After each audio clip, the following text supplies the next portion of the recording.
الحمدللہ والصلاة والسلام علی رسول اللہ وعلی آلہ وصحبہ ومن والا، اما بعد۔ قرآن کریم کے حوالے سے جو مستشرقین کے اعتراضات اور شبہات ہیں، اور مستشرقین کا قرآن کریم کے حوالے سے موقف کیا ہے، اس حوالے سے ہمارا موضوع چل رہا ہے، اور اس پہ ہم نے گزشتہ دو لیکچر ہمارے اسی پر ہوئے، جس میں ہم نے قرآن کریم کہ مسلمانوں کے قرآن کریم کے حوالے سے جو موقف ہے اس پر ہم نے بات کی تھی، اور اسی طرح قرآن کریم کے اعجاز پر، قرآن کریم کی جو ہے وہ اس کے نصب پر کچھ ہم نے بات کی تھی، اگرچہ اس میں کچھ پہلو ایسے ہیں کہ جو ابھی تک باقی ہے۔ انشاءاللہ ان کو ہم، ان کے جو شبہات اور اعتراضات ہیں ان کے ضمن میں انشاءاللہ قرآن کے حوالے سے جو دیگر بحثیں ہیں ان کو انشاءاللہ ذکر کریں گے۔ تو آج ہم ڈائریکٹ جو ہے وہ ان کے شبہات اور جو اعتراضات ہیں ان میں داخل ہوتے ہیں۔ تو مستشرقین، ہم نے پہلے بھی، میں نے کئی دفعہ ذکر کیا ہے کہ مستشرقین جتنے بھی اسلام کے حوالے سے شبہات اٹھائے جاتے ہیں یا اعتراضات دیے جاتے ہیں، اس میں اصل بنیاد پیچھے اصل وہ مستشرقین ہیں۔ مستشرقین اس وجہ سے ان شبہات اور ان اعتراضات کی بنیاد ہیں یا اصل ہیں کیونکہ وہ ہمارے مذہب کے بارے میں، ہماری شریعت کے بارے میں باقاعدہ مطالعہ کرتے ہیں، تاریخ کو پڑھتے ہیں، حدیث کو پڑھتے ہیں، تفسیر کو پڑھتے ہیں، اور اس طرح اصول اور جو ہے وہ مختلف قسم کے ہمارے علوم ہیں ان کو چونکہ باقاعدہ وہ پڑھتے ہیں، اس وجہ سے جو پڑھتے ہیں وہی زیادہ ان شبہات سے واقف ہیں۔ باقی جو جدید لبرلزم ہے یا جدید جو الہاد اور ملحدین ہیں، یہ اصل میں اسلام کے بارے میں سرے سے جانتے ہی نہیں، اسلام کے بارے میں سرے سے جانتے ہی نہیں کہ وہ اسلام پر اعتراض کریں یا اسلام کے حوالے سے کوئی شبہات اٹھائیں۔ زیادہ تر جتنے بھی لبرلزم کے اندر یا جو ہے وہ ایتھیزم کے اندر مختلف قسم کے شبہات اٹھائے جاتے ہیں، ان کی اصل بنیاد مستشرقین ہیں۔ مستشرقین کے ہی شبہات کو تھوڑا نئے انداز میں، جو سیاق اور سباق ہے اس کو بدل کر پیش کر دیتے ہیں، اپنے انداز میں تھوڑا اس کو پالش کر کے، لیکن اصل بنیاد یہی ہے۔ تو اس وجہ سے یہ بنیاد ہے مستشرقین، کیونکہ وہ اسلام کو پڑھتے ہیں، وہ قرآن حدیث کو پڑھتے ہیں، اور پڑھتے اس غرض سے ہیں کہ وہ اس میں سے شبہات تلاش کر سکیں اور لوگوں کو جو ہے وہ گمراہ کر سکیں۔ باقی بہت کم ایسے ہوتے ہیں جن کا مقصد صرف علمی فائدہ ہوتا ہے، جیسے کہ ہم نے ان کے مختلف مدارس اور ان کے مختلف جو کیٹیگریز ہیں ان کے اندر ہم نے یہ ذکر کیا تھا۔ تو قرآن کریم کے حوالے سے مستشرقین کے ہاں اور ملحدین کے ہاں بہت زیادہ شبہات پائے جاتے ہیں، اشکالات پائے جاتے ہیں، لیکن قبل اس کے کہ ہم ان شبہات میں منتقل ہوں، اس سے پہلے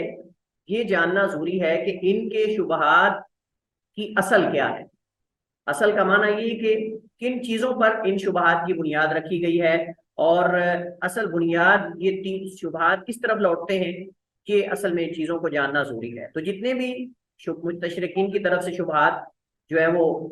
پیش کیے جاتے ہیں یا اعتراضات کیے جاتے ہیں، یہ شبہات جو ہے وہ پھیلائے جاتے ہیں، ان کی بنیاد جو ہے وہ تین چیزوں پر ہے۔ ان کی بنیاد چار یا تین چیزوں پر ہے۔ سب سے پہلے دعویٰ بلا دلیل، یعنی ان میں سے کچھ ایسے قسم کے دلائل ہیں کہ جن کی بنیاد آپ سمجھ لیں کہ اس نظریے پر ہے، دعویٰ بلا دلیل، یعنی صرف محض دعوے ہیں لیکن ان کی کوئی دلیل نہیں۔ ایسے شبہات آپ کو ملیں گے، ایسے اعتراضات ملیں گے کہ جن میں کوئی دلیل ہی نہیں، جیسا کہ یہ کہنا کہ نبی کریم علیہ الصلوۃ والسلام نے قرآن ورقہ بن نوفل سے لیا ہے، نبی علیہ الصلوۃ والسلام نے قرآن ورقہ بن نوفل سے لیا ہے، یا فلاں فلاں جو ہے وہ غلام سے لیا ہے، جیسے اہل مکہ کہتے تھے۔ تو اب یہ کچھ اعتراضات ایسے ہیں کہ جو بلا دلیل، جیسا کہ آگے انشاءاللہ ہم اس پہلے شبے پر بات کریں گے۔ دوسری قسم کے شبہات ایسے ہیں کہ جن کی بنیاد ایسے نتائج پر رکھی گئی ہے، یا ایسے نتائج ہیں کہ جن کی بنیاد ایسے دلائل پر رکھی گئی ہے جنہیں صحیح انداز میں سمجھا ہی نہیں گیا، یعنی آیات اور احادیث کو اپنے انداز میں سمجھ کر ان کو بنیاد بنا کر اسلام پر، قرآن پر، نبی علیہ السلام پر، یا جو ہے وہ کسی بھی دینی مسئلے کے اوپر جو ہے وہ اعتراض کیا جاتا ہے۔ تو ایسے شبہات یا ایسے اعتراضات کہ جن میں ایسے نتائج کو بنیاد بنایا جاتا ہے کہ جن کو ایسے دلائل سے اخذ کیا گیا ہے کہ انہوں نے صحیح سمجھا ہی نہیں اس کو، یعنی دلائل کو غلط سمجھ کر ان نتائج پر جو ہے وہ اپنے شبہات کو دلیل بنایا ہے۔ یا ان کو اپنے شبہات کی دلیل بنایا ہے یا اپنے شبہات کی بنیاد ان پہ رکھی ہے. جیسے مثلا قرآن کریم میں زمین و آسمان کی تخلیق کے بارے میں ایام کا ذکر ہے، بعد میں ستت ایام ہے، بعد میں اربعۃ ایام ہے، اب بعد میں 4 کا ذکر ہے، بعد میں 6 کا ذکر ہے. اب انہوں نے اس انداز میں سمجھا کہ شاید یہ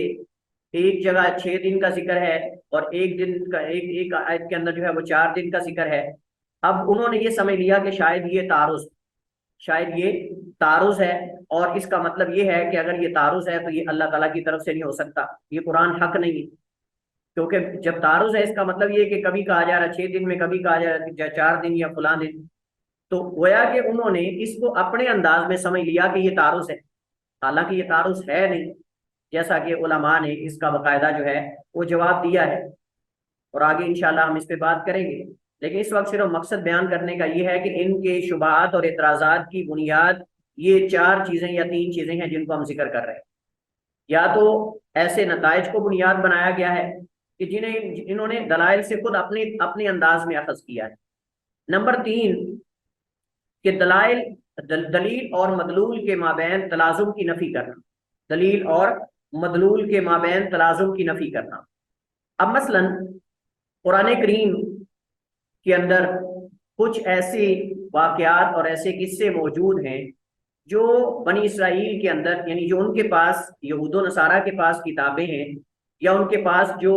اسفار ہیں یا صحیفے ہیں، جو کچھ بھی ہے ان کے پاس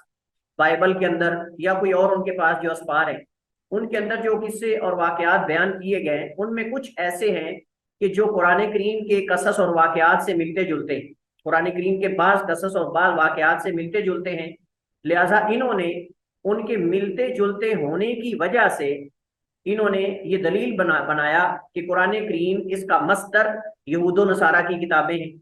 اس کا مصدر یہود و نصارہ کی کتابیں ہیں، یہودیت ہے یا نصرانیت. صاحب ظاہر ہے کہ اگر جو ہے وہ مستشرق جس نے یہ اعتراض کیا ہے اگر وہ نصرانی ہے تو وہ کہے گا کہ یہ یہودیت سے ماخوذ ہے، اور اگر وہ یہودی ہے تو کہے گا یہ نصرانیت سے ماخوذ ہے. اور اگر جو ہے وہ کوئی لبرل ہے یا اگر کوئی ملحد ہے، ایتھیسٹ ہے، تو وہ کہے گا یہودیت اور نصرانیت دونوں سے ماخوذ ہے. تو اس میں جو دلیل اور مدلول کے مابین تلازم ہے اس کی نفی کرنا. تلازم کا معنی یہ ہوتا ہے کہ ایک چیز جو ہے اگر یعنی تشبیہ پائی جاتی ہے تو اس کا مطلب یہ ہرگز نہیں ہے کہ اگر 2 چیزوں میں تشبیہ ہے تو ان کی اصل ایک ہے، یا مطلب وہ ایک ان میں سے ایک دوسری سے اخذ کی گئی ہے. تشبیہ تو کئی چیزوں کے اندر ہوتی ہے. انسانوں کے اندر بسا اوقات 2 انسانوں کے اندر بہت زیادہ تشبیہ ہوتی ہے، حالانکہ ان کا باپ ایک نہیں ہوتا، مطلب ان کا خاندان اور ہے، اس کا خاندان اور ہے. تو یہ مطلب ہے دلیل اور مدلول کے مابین تلازم کی نفی. قرآن کریم کی بعض آیات جن میں ایسے قصص اور واقعات کا ذکر ہے گزشتہ امتوں اور گزشتہ انبیاء علیہ السلام اور ان کے اپنی امتوں کے ساتھ جو واقعات ہیں، ان میں کچھ ایسی چیزیں ہیں جو یہود و نصارہ کے پاس بھی ہیں، ان کی کتابوں کے اندر بھی ہیں. تو یہ جو ان کے درمیان تشابہ پایا جاتا ہے، کیا یہ اس بات کی دلیل ہے کہ قرآن کریم ان سے لیا گیا ہے یا ان کتابوں سے اقتباس ہے یا ان کتابوں سے نقل شدہ ہے، نبی علیہ السلام نے ان سے لے لیا ہے؟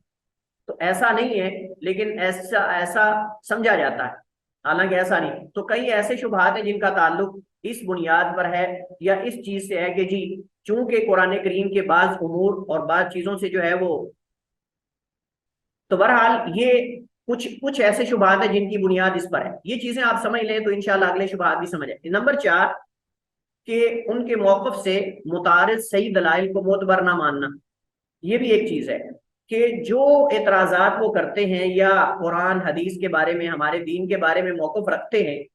اس کے برعکس کچھ ایسے صحیح دلائل موجود ہیں جو ان کے موقف کی نفی کرتے ہیں. کچھ ایسے دلائل موجود ہیں جو ان کے موقف کی نفی کرتے ہیں لیکن وہ اس کو معتبر نہیں سمجھتے. یعنی انہی ہمارے دلائل کو بنیاد بنا کر وہ قرآن کریم کو یعنی مختلف اس کے مصادر ثابت کرتے ہیں کہ قرآن کریم جو ہے یہ جو ہے وہ بحیرہ راہب سے لیا گیا ہے، یا ورقہ بن نوفل سے لیا گیا ہے، یا فلاں جبر نامی غلام سے لیا گیا ہے، یا فلاں سے. اور اس کے مقابلے میں قرآن کریم کے اندر ہی، احادیث کے اندر ہی اور عقلی نقلی ایسے دلائل موجود ہیں جو ان کے اس موقف کی نفی کرتے ہیں، ان کو لیتے نہیں، ان کا رد کر دیتے ہیں. تو اگر تو تمہارے نزدیک یہ ہمارے ہی دلائل ہمارے خلاف استعمال ہوتے ہیں تو پھر تمہارے خلاف بھی تو استعمال ہوتے ہیں،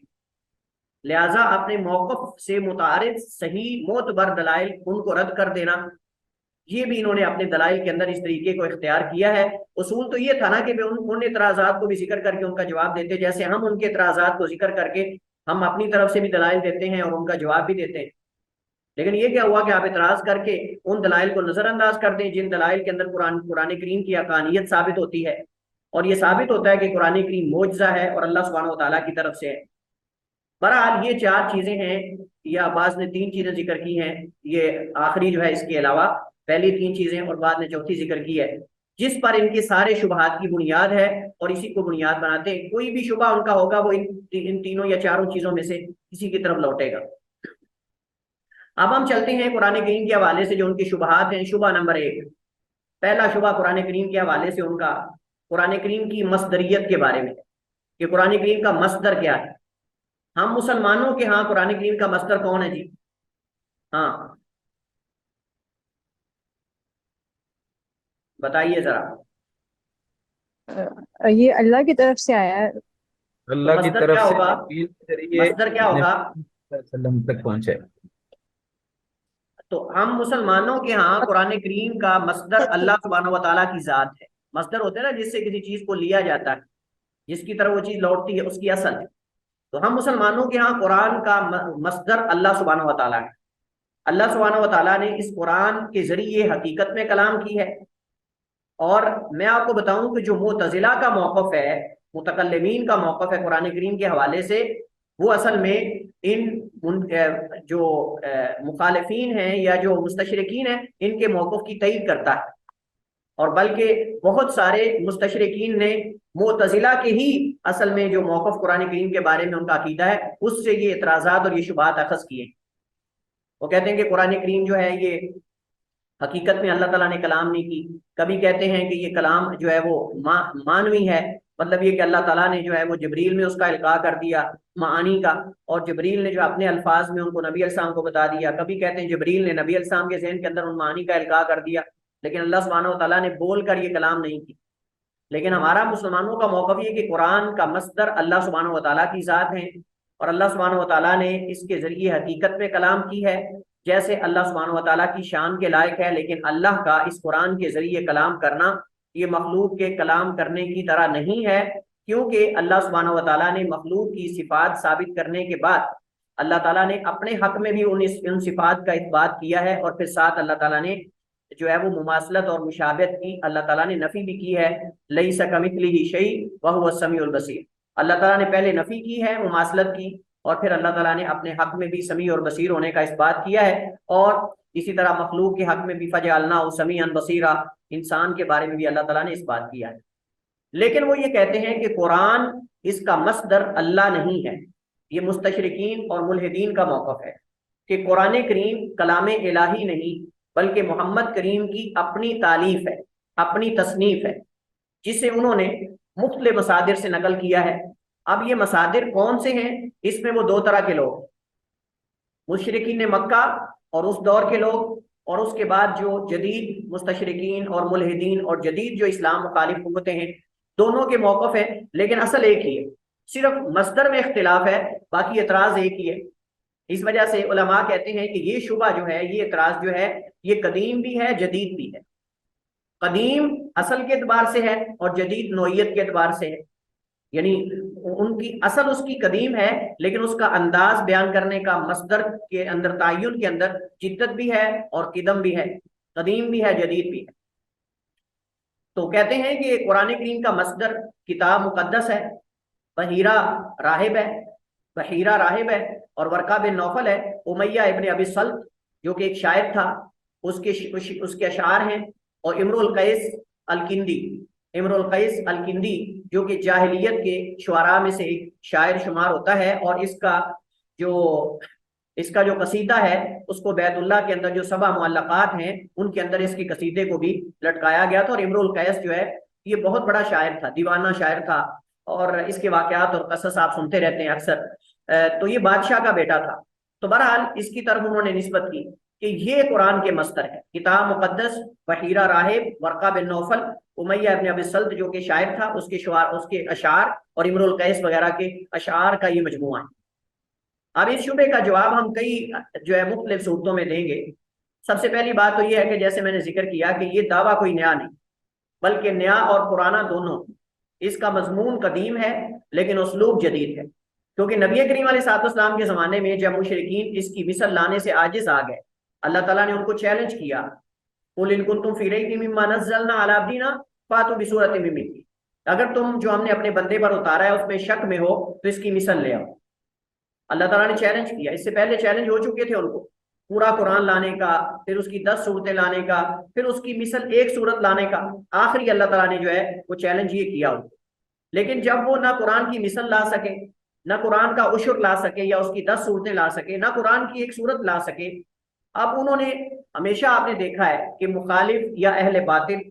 جب ان کو حق کی دلیل کا سامنا کرنا پڑتا ہے، حق کا سامنا کرنا پڑتا ہے، تو جواب میں ان کا دلیل کے ساتھ جواب نہیں ہوتا،